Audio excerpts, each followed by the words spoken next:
Millions of Africans migrants lose their lives every year as they attempt to make the perilous journey across the Mediterranean Sea to Europe, hoping for better lives. More often than not, those who make it face rejection upon arrival.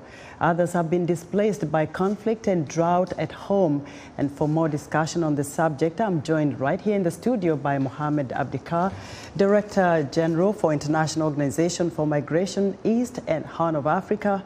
Mr. Abdiker, a very warm welcome to you on Africa54. You are in charge of a very volatile region right now. There's an internal conflict going on in Ethiopia and the threat of Al-Shabaab in Somalia. There are feuds between countries in the Central African Republic.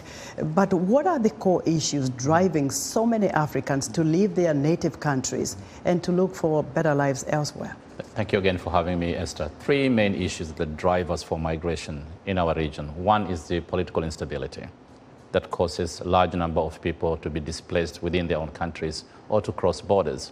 The second one is obviously economic disparity that we've seen with the COVID-19 pandemic that was going on the last few years.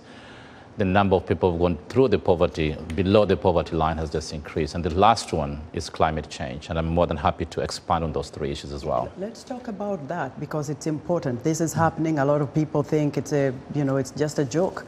But climate change has an impact on people. What are you seeing, especially in the Horn of Africa? Right now, we have close to 18 million people who are food insecure in the Horn of Africa. And just in Somalia alone, we declared about a few days ago over 1 million people have been displaced because of drought. And we're talking about 4 consecutive rainy seasons that have not rained in the region. If we get the 5th one, we might come to a famine situation in Somalia. In 2011, we had close to 200 million people who died. So we might have even more people die if we don't do much more in Somalia specifically. But the drought is not just in Somalia. It's in Somalia, it's in Ethiopia, it's in northeastern Kenya, it's in Djibouti as well. Now, you've talked to various government officials in the Horn of Africa, Central Africa as well. What do you see as the government's responsibility to stop this migration of Africans from their countries? And what does this do to their own people, their own countries, in terms of depleting the resources and skills from their own I think one of the most important things about climate change, I'll start with that, because we just had a big Kampala declaration in Uganda, where we brought in about 19 governments in Africa, including countries as far as Egypt, Algeria, Senegal, and Zambia, with the Horn of Africa countries and East African community, together with the regional economic blocs, IGAD and East African community. And bringing them together was very much to talk about what do we do about climate situation in our region. First and foremost, what are we going to do about the drought? What are we going to do? Second, about adaptation. How are we going to adapt? Because it's going to be with us for a very long time.